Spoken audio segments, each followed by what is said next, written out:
Cosmo view நேயர்கள் அனைவருக்கும் வணக்கம். இன்னைக்கு நம்ம கூட டாக்டர் ஜெயரூபா இருக்காங்க. தொடர்ந்து டாக்டர் கிட்ட பேசலாம். வணக்கம் டாக்டர். வணக்கம் சரண்யா. ஸோ இன்னைக்கு சம்மர் டிப்ஸ் தான் நம்ம தெரிஞ்சுக்க போறோம்.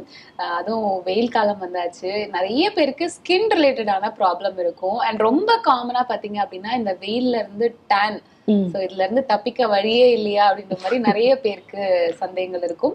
வீட்டுல இருந்தபடியே நம்ம சின்ன சின்ன விஷயங்கள் வச்சு நம்ம ஸ்கின்னை இந்த சம்மருக்கு எப்படி ட்ரீட் பண்ணலாம்? இப்போ நீங்க வெயில்ல போயிட்டு வந்தீங்க அப்படின்னாலே ஒரு சின்ன கோட்டிங் மாதிரி நம்ம ஃபேஸே ஒரு ஷேட் அதிகமாயிடுச்சு. ஸோ இது எதனால வருது அப்படின்னா, முதல் விஷயம் சன்லைட் நம்மளோட ஸ்கின்ல படும் பொழுதே நம்மளுடைய ஸ்கின்ல இருக்கக்கூடிய மெலனின் ஒரு ப்ரொடெக்டிவ் மெக்கானிசமா சிந்தசிஸ் ஆகும். ஸோ அந்த மாதிரி ப்ரொடியூஸ் ஆகும் பொழுது நம்ம இதுக்கு மேலே சன்லைட் உள்ளே போகக்கூடாது அப்படிங்கிறதுக்காக தான் அந்த மெலனின் செக்ரேஷனே வருது. அது நமக்கு எக்ஸ்ட்ரா ஃபேஸில் ஒரு டர்ன் கொடுக்கும். ஸோ நீங்கள் வெளியில் போயிட்டு வீட்டுக்குள்ளே வந்த உடனே குளிர்ந்த தண்ணினால் முகத்தை வாஷ் பண்ணுறது நல்லது. ஸோ ரொம்ப நேரம் நீங்கள் வெயிலில் இருந்துட்டீங்க, ஸோ முகமே நல்லா சொரசொரப்பாயிடுச்சு, ஒரு நிறைய பொல்யூஷன்ஸ்லாம் இருந்தது அப்படின்னா, நீங்கள் வீட்டுக்கு வந்தோடனே சிம்பிளாக நீங்கள் தயிர் தெளிவு இல்லைன்னா மோர், அந்த மோர் வச்சுட்டு ஒரு காட்டனை அந்த மோரில் நனைச்சிட்டு ஃபேஸில் நீங்கள் ஒரு வாஷ் பண்ணிட்டீங்க, இல்லை ஃபேஸில் நீங்கள் அங்கங்கே அதை வைப் பண்ணி எடுத்துட்டீங்க அப்படின்னா, அது மோரில் இருக்கக்கூடிய அந்த லாக்டிக் ஆசிட் நமக்கு அந்த ஃபேஸில் இருக்கக்கூடிய எக்ஸ்ட்ரா செல்ஸ், அதாவது டெட் செல்ஸ்ன்னு நம்ம சொல்லுவோம், அது எல்லாத்தையுமே ரிமூவ் பண்ணிடும். இது சிம்பிளாக நம்ம வீட்டுக்கு வந்தோடனே ரெகுலராகவே நம்ம யூஸ் பண்ணலாம். இன்னொன்று, ரொம்ப ஆயிலியாக இருக்கும். நிறைய பேர் பார்த்திங்கன்னா சம்மரில் அந்த ஹீட் அதிகமாக இருக்கிறதுனால ஸோ அவங்க ஃபேஸில் நிறைய ஆயிலினஸ் இருக்கும். அதுக்கும் இந்த மோர் தெளிவு, அதாவது தயிர் தெளிவை நம்ம ஃபேஸில் வைப் பண்ணி எடுத்துக்கலாம், இதை யூஸ் பண்ணிக்கலாம். பட் எனக்கு ரெகுலராக நான் சன்லைட்டில் போயிட்டுருக்கேன் டாக்டர், ஸ்கின் ரொம்ப அங்கங்கே பேட்சியாக உங்களுக்கு கருப்பாயிடுது, சில இடங்களில் பார்த்தீங்க அப்படின்னா சொரசொரப்பான தன்மையெல்லாம் வருது. இந்த மாதிரி இருக்கிறவங்க நீங்கள் ஒரு 1/2 டம்ளர் பால், கொஞ்சம் 2 டம்ளர் தண்ணி சேர்த்து நல்லா கொதிக்க வைக்கணும். ஸோ அந்த கொதிக்கும் பொழுது வரக்கூடிய ஆவி ஃபேஸில் படுற மாதிரி ஒரு 5லேருந்து 10 நிமிஷம் அந்த ஆவி முகத்தில் படும்போது அந்த போர்ஸ் எல்லாம் ஓப்பன் ஆகிடும். அதே மாதிரி அந்த பாலில் இருக்கக்கூடிய லாக்டிக் ஆசிட் ஒரு டீப் கிளென்சிங் எஃபெக்ட் நமக்கு கொடுக்கும்.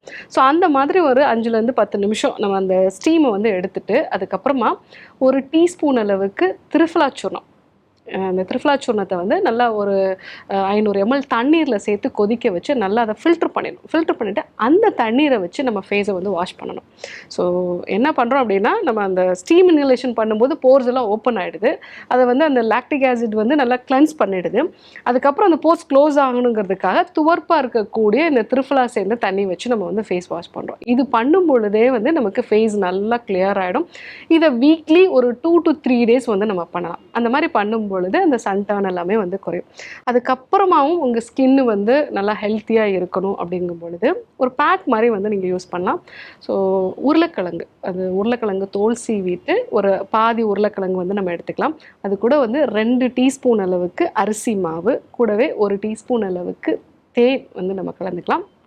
ஆரஞ்சோட தோல் இல்லை அப்படின்னா எலுமிச்சையோட தோல், ஏதாவது ஒரு தோல் நம்ம போட்டுட்டு நல்லா மிக்சியில் இதை அரைச்சிக்கணும்.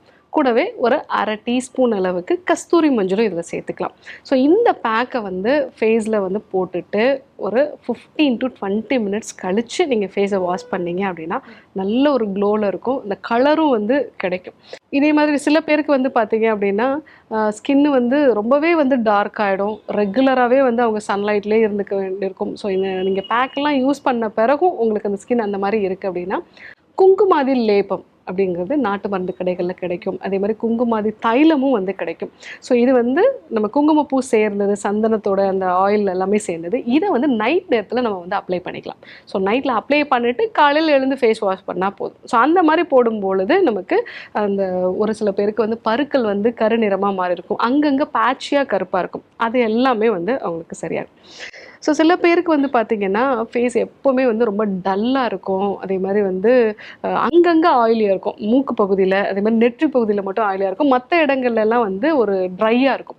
ஸோ அந்த மாதிரி இருக்கிறவங்க பப்பாளி நல்லா வந்து நீங்கள் அரைச்சிட்டு அது வந்து ஒரு டீஸ்பூன் அளவுக்கு எடுத்துக்கோங்க. அது கூட நீங்கள் கடலை மாவு ஒரு டீஸ்பூன் அளவுக்கு, கொஞ்சம் ரோஸ் வாட்டர் வந்து அது கூட மிக்ஸ் பண்ணிக்கலாம். ஸோ இதை வந்து நீங்கள் ஃபேஸில் போட்டிங்க அப்படின்னா, இந்த ரோஸ் வாட்டருங்கிறது நமக்கு ஈவனாக ஒரு ஹைட்ரேஷனை வந்து கொடுக்கும். பப்பாளியும் நல்ல ஒரு ஹைட்ரேஷன், ஏன்னா அதில் இருக்கக்கூடிய வைட்டமின் இ, வைட்டமின் சி வந்து நல்ல ஒரு ஃபேஸுக்கு வந்து ஒரு நீங்கள் ஸ்கின்னே நல்லா சாஃப்டாக இருக்கும். ஸோ அந்த மாதிரி ஒரு எஃபெக்ட் கொடுக்கும். கடலை மாவு வந்து ஒரு சில இடங்களில் அதிகப்படியாக இருக்கக்கூடிய இந்த ஆயிலையும் வந்து அது குறைச்சிரும். ஸோ இந்த மாதிரி பேக் வந்து நீங்கள் போட்டிங்க அப்படின்னா உங்களுக்கு அந்த அன்ஈவனாக வந்து ஆயிலியாகவும் ட்ரையாகவும் இருக்கக்கூடிய ஃபேஸ் வந்து நல்லா க்ளோவாக இருக்கும். ஒரு சிலருக்கு ரொம்ப ட்ரையான ஃபேஸாக இருக்கும். அந்த மாதிரி ட்ரையாக ஃபேஸ் இருக்கிறவங்க வந்து கற்றாழை ஜெல் வந்து பயன்படுத்தலாம். ஸோ அந்த கற்றாழை ஜெல்லை வந்து நல்லா வாஷ் பண்ணிடணும். ஸோ ஒரு சிலருக்கு வந்து பார்த்திங்கன்னா இந்த கற்றாழை போடும்போது அலர்ஜி வர்றதுக்கு முக்கியமான ரீசன் அதில் இருக்கக்கூடிய இந்த மஞ்சள் நிற பாலை வந்து நம்ம கரெக்டாக வாஷ் பண்ணாமல் விட்டுரும். ஸோ கற்றாழையை 7 முறை வாஷ் பண்ணணும். நல்லா வாஷ் பண்ணிவிட்டு அந்த ஜெல்லை வந்து எடுத்துகிட்டு அது கூட தேங்காய் எண்ணெய் இல்லைன்னா பாதாம் ஆயில் இது ரெண்டையும் நல்லா மிக்ஸ் பண்ணிவிட்டு நம்ம ஃபேஸில் வந்து போட்டுக்கலாம். அந்த மாதிரி போடும் பொழுதும் உங்களுக்கு அந்த ட்ரையாக ஃபேஸ் இருக்கிறவங்களுக்கு நல்ல ஹைட்ரேஷனும் கிடைக்கும், கலரும் வந்து கிடைக்கும், ஸ்கின்னும் வந்து நல்லா பார்க்கறதுக்கு க்ளோவாக இருக்கும். ஸோ இதை வந்து நீங்கள் யூஸ் பண்ணலாம். இன்னும் நிறைய மெத்தட்ஸ் இருக்குது. நீங்கள் வந்து வெளியில் போயிட்டு வீட்டுக்குள்ளே வரும்பொழுது டே டு டே லைஃப்பில் யூஸ் பண்ணுறதுக்கு வந்து சந்தனத்தூளோட வந்து நீங்கள் ரோஸ் வாட்டர் மிக்ஸ் பண்ணி ஃபேஸில் வந்து அப்ளை பண்ணலாம். அதே மாதிரி நீங்கள் கடலை மாவு அது கூட தயிர் சேர்த்து வந்து அப்ளை பண்ணலாம். இது எல்லாமே நம்ம வந்து ரெகுலராக யூஸ் பண்ணுறது தான். பட் இந்த சம்மரை பொறுத்த வரைக்கும் ஸ்கின் வந்து உடம்பு முழுவதுமே வந்து ஹெல்த்தியாக இருக்கணும், இந்த வேர்க்கோரு அதிகமாக வந்து வியர்வை நாற்றம் இதெல்லாம் வராமல் இருக்கணும்னா நலுங்கு மாவு பயன்படுத்துறது நல்லது. இதை வந்து நீங்கள் குளிக்கிறதுக்கு பயன்படுத்துறது, ஃபேஸ் பேக்காகவும் வந்து யூஸ் பண்ணிக்கலாம். இந்த நலுங்கு மாவு எப்படி ப்ரிப்பேர் பண்ணணும் அப்படின்னா, பச்சைப்பயிறு வந்து நீங்கள் ஒரு 1/2 கிலோ வந்து எடுத்துக்கலாம். அதே மாதிரி வெட்டி வேர், விலாமிச்சு வேர், அது கூட வந்து சந்தன சிராய், கோரைக்கிழங்கு, பூலாங்கிழங்கு, காட்டுச்சீரகம், கார்போக அரிசி, இது கூட வந்து ஆவாரம் பூ வந்து நம்ம சேர்த்துக்கலாம். அதே மாதிரி ரோஜா இதழ்கள் வந்து சேர்த்துக்கலாம்.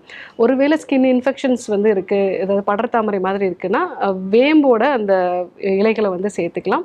இது கூட கஸ்தூரி மஞ்சள், இந்த பேக்கை வந்து நீங்கள் அரைச்சி வச்சுக்கலாம். ஸோ பச்சைப்பயிறு மட்டும் வந்து உங்களுக்கு 1/2 கிலோ, மற்ற எல்லாமே வந்து 200 கிராம் அளவுக்கு வந்து நீங்கள் எடுத்துக்கலாம்.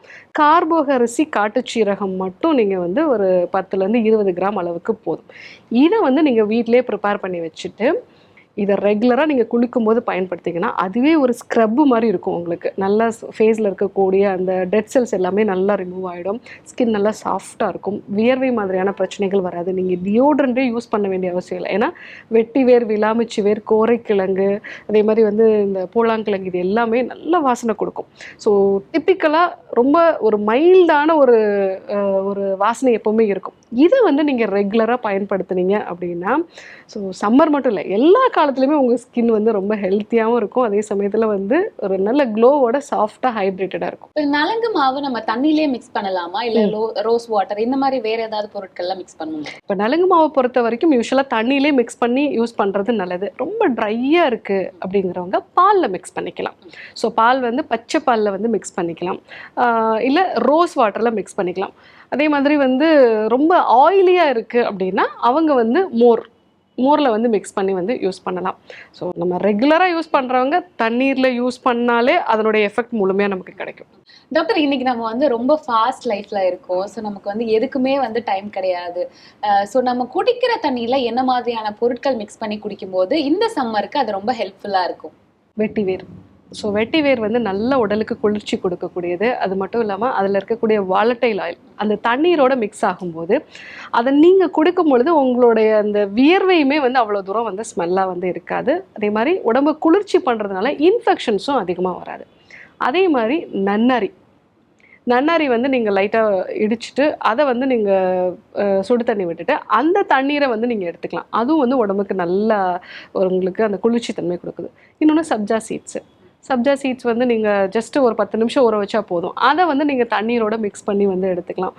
அதே மாதிரி தான் வந்து நீங்கள் சியா சீட்ஸ் இது எல்லாமே வந்து உங்களுக்கு பாடி நல்லா வந்து கூலாக்கும். அதே சமயத்தில் ஸ்கின்னும் நல்லா ஹெல்த்தியாக இருக்கும். ஏன்னா இந்த சீட்ஸில் எல்லாமே omega-3 ஃபேட்டி ஆசிட்ஸ் இருக்குது. அதே மாதிரி வந்து அதில் நிறைய மினரல்ஸ் எல்லாம் இருக்கிறதுனால ஸ்கின் நல்லா ஹைட்ரேட்டடாக இருக்கும், ஆன்டி ஆக்சிடென்ட்ஸ் தன்மையும் இருக்குது. ஸோ இந்த சம்மரில் நீங்கள் தண்ணீரோட வெட்டி வேர் அதே மாதிரி வந்து நன்னாரி இதெல்லாம் வந்து மிக்ஸ் பண்ணி வந்து குடிக்கலாம். அதே மாதிரி நெல்லிக்காய் வந்து நல்லா நீங்கள் துருவி போட்டுட்டு அதை தண்ணீரோட மிக்ஸ் பண்ணிட்டு நீங்கள் வந்து குடிக்கலாம்.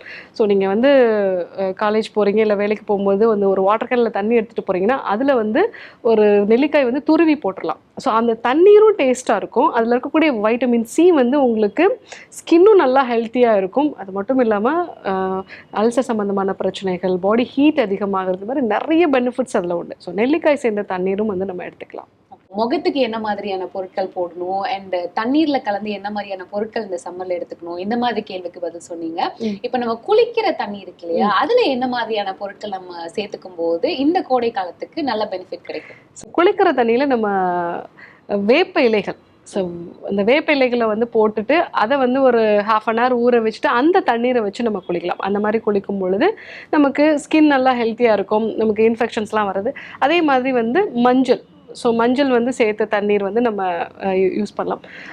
இல்லை ஒரு சிலருக்கு இந்த யூக்கலிப்டஸோட இலைகள் வந்து கிடைக்குது அப்படின்னா அந்த இலைகளையும் நம்ம போட்டுட்டு வந்து குளிக்கலாம். அது வந்து நமக்கு ஒரு புத்துணர்ச்சியாக இருக்கும். அதே மாதிரி அதில் இருக்கக்கூடிய இந்த வாலட்டைல் ஆயிலும் வந்து நமக்கு வியர்வை நாற்றம் இதெல்லாம் வந்து வராமல் தடுக்கும். ஸோ இந்த மாதிரி நம்ம வந்து பயன்படுத்தலாம். ஓகே. ஸோ இந்த யூக்கலிப்டஸ் இலைகள்லாம் போடுறதுனால ஸ்கின்னுக்கு வேற எந்த பாதிப்பு, அலர்ஜி மாதிரி எல்லாம் வராது. ஏன்னா வந்து யூக்கலிப்டஸ் இலைகளை நீங்கள் போட்டு ஜஸ்ட் ஒரு 1/2 அன் ஹவர் வச்சுட்டு தான் வந்து நீங்கள் வந்து குளிக்கிறீங்க. அது வந்து பெரிய அளவில் பாதிப்புகளை உண்டாக்காது. ஓகே. நம்ம சம்மர் சீசன் உடம்ப வந்து குளிர்விக்கணும் அப்படின்னா உடனே நிறைய பேர் கேள்விப்படுறது வந்து இந்த பாதாம் பிசின் அப்படின்னு சொல்லக்கூடிய பொருள். இந்த பாதாம் பிசின் அப்படின்னா என்ன, இதை நம்ம எப்படி வந்து எடுத்துக்கலாம்? பாதாம் பிசின் அப்படிங்கிறது அந்த பாதாம் மரத்துலேருந்து கிடைக்கக்கூடிய கம், அதாவது பிசின். ஸோ இது வந்து ஸ்வீட் ஆல்மண்ட்லேருந்து கிடைக்கிறதுன்னு சொல்லுவாங்க. ஸோ சில இதில் வந்து கசப்பு ஆல்மண்டும் இருக்குது. ஸோ அந்த மாதிரி மரங்கள்லேருந்தும் வந்து கம் கிடைக்கும். நம்ம பெரும்பாலும் யூஸ் பண்ணக்கூடியது வந்து இனிப்பாக இருக்கக்கூடிய அந்த பாதாம் மரத்துலேருந்து கிடைக்கிற பிசின் தான். இந்த பிசின் வந்து நீங்கள் தண்ணியில் ஊற வச்சிங்க அப்படின்னா ஒரு 4 மணி நேரத்தில் வந்து நல்லா அந்த தண்ணீர் முழுவதுமாக அது வந்து மிக்ஸ் ஆகி வந்து வந்துடும். ஸோ இந்த பாதாம் பிசின் வந்து உடலுக்கு நல்ல குளிர்ச்சியை வந்து கொடுக்கக்கூடியது. இதில் வந்து பாஸ்பரஸ், கால்சியம், சோடியம் இது 3 வந்து அதிகமாக இருக்கிறதுனால நம்மளுடைய போன் வந்து நல்லா ஹெல்த்தியாக ஸ்ட்ரென்த்தாக இருக்கிறதுக்கு ரொம்ப யூஸ்ஃபுல்லாக இருக்கும். அதே மாதிரி இந்த பாதாம் பிசின் அப்படிங்கிறத எடுத்துக்கும் பொழுது ஸ்கின்னுக்கும் வந்து நல்லா ஹைட்ரேட்டடாக இருக்கும், ஹேர் க்ரோத் வந்து நல்லா இருக்கும். ஸோ இன்னும் முக்கியமாக வந்து ஃபீமேலுக்கு இந்த உடம்பு வெப்பநிலை அதிகமாகிறதுனால இர்ரெகுலர் பீரியட்ஸ் வந்து வருது. ஸோ இந்த மாதிரி பிரச்சனை இருக்கிறவங்க கண்டிப்பாக பாதாம் பிசினை வந்து அப்பப்போ ஊற வச்சு நம்ம ரெகுலராகவே வந்து எடுத்துக்கலாம். இப்போ நிறைய நம்ம வந்து மானிட்டர் பார்க்கக்கூடிய ஒரு சுச்சுவேஷன் இருக்குது. ஃபோன் நிறைய பார்க்குறோம். இதனால் கண் எரிச்சல் உண்டாகிறது, அதே மாதிரி தலைவலி அடிக்கடி உண்டாகிறது. இதெல்லாம் வந்து பாடி ஹீட் அதிகமாகிறதுனால வரக்கூடிய பிரச்சனைகள். அதே மாதிரி வந்து முகத்தில் வந்து பருக்கள் வந்து உண்டாகிறது. சில பேருக்கு வந்து பார்த்திங்க அப்படின்னா யூரின் போகிறப்ப எரிச்சல் உண்டாகிறது. இது எல்லாமே பாடி ஹீட் அதிகமாகிறதுனால, பித்தம் அதிகமாகிறதுனால வரக்கூடிய பிரச்சனைகள். ஸோ அதற்கும் நம்ம இந்த பாதாம் பிசினை வந்து ஊற வச்சு ரெகுலராகவே வந்து எடுத்துக்கலாம். முக்கியமாக வந்து பார்த்திங்கன்னா சர்க்கரை நோயாளிகளுக்கு உடம்பு ரொம்ப வந்து எரிச்சலாக இருக்கும். அந்த மாதிரி இருக்கிறவங்க ஒரு 5 கிராம் அளவுக்கு வந்து நம்ம இந்த ஊற வச்ச பாதாம் பிசின் வந்து எடுத்துக்கலாம். இந்த பாதாம் பிசினை வந்து அளவுக்கு அதிகமாக எடுத்துக்கும் போது சில பேருக்கு வந்து இன்டைஜஷன் மாதிரியான பிரச்சனைகள் வந்து உருவாக்கும். அதனால் ஒரு 5 கிராம் அளவுக்கு மட்டும் எடுத்துக்கிறது நல்லது. அந்த அளவில் எடுத்துக்கிட்டோம் அப்படின்னா நமக்கு எல்லா நன்மைகளையுமே வந்து கொடுக்கும். ஈவன் செரிமானமே வந்து நல்லாயிருக்கும். 5 கிராமுக்கு மேலே நிறைய நம்ம வந்து எடுத்துக்கிறோம் அப்படின்னா வயிறு வந்து ரொம்ப மந்தமாகிறது. சில பேருக்கு டயரியா மாதிரியான பிரச்சனைகள் வந்து வருது. சில பேருக்கு வந்து அவங்களோட ப்ரீத் வந்து கொஞ்சம் ஃபாஸ்ட்டாக இருக்கும். இதெல்லாம் வந்து பக்க விளைவுகளாக வரும். ஸோ அதெல்லாம் வந்து நம்ம அவாய்ட் பண்ணோம் அப்படின்னா ஒரு அளவோட பாதாம் பிசினை ரெகுலராக எடுத்துக்கிறது நல்லது. ஓகே. அண்ட் நம்ம நிறைய குறிப்புகள் வந்து தொடர்ந்து கொடுத்துட்டு இருக்கோம். ஸோ இந்த மாதிரியான பொருட்கள் பயன்படுத்தும் போது இதுல 2 சந்தேகம் என்ன அப்படின்னா, இந்த பொருட்கள்லாம் எங்க கிடைக்கும் அப்படின்னு கேட்குறாங்க. இன்னொன்னு நம்ம சொல்லக்கூடிய பொருட்கள் வந்து பிரெக்னெண்டா இருக்கிறவங்க யூஸ் பண்ணலாமா அப்படின்ற கேள்வியும் நிறைய பேர் வந்து கேட்குறாங்க. ஸோ இதுக்கான விளக்கம் என்ன? இப்போ பாதாம் பிசின்லாம் வந்து எல்லா டிபார்ட்மெண்டல் ஸ்டோர்ஸ்லையுமே வந்து கிடைக்குது. ஸோ ஒன்லி வந்து நம்ம ஒரு நல்ல குவாலிட்டியான இதாக வந்து நம்ம பார்த்து வாங்கிக்கணும். ப்ரெக்னன்சி டைம்லையும் நம்ம பாதாம் பிசின் தாராளமாக எடுத்துக்கலாம். ஏன்னா அதனால் எந்த ஒரு பக்க விளைவுகளுமே இருக்காது. இன்னும் சொல்லப்போனால் அது வந்து நமக்கு உடலுக்கு முக்கியமாக நிறைய ப்ரெக்னன்சி டைமில் வந்து பார்த்திங்கன்னா யூரினரி இன்ஃபெக்ஷன்ஸ்லாம் வரும். ஸோ அதெல்லாம் அவாய்ட் பண்ணுறதுக்கும் அதே மாதிரி கால்சியமும் அவங்களுக்கு தேவைப்படும்.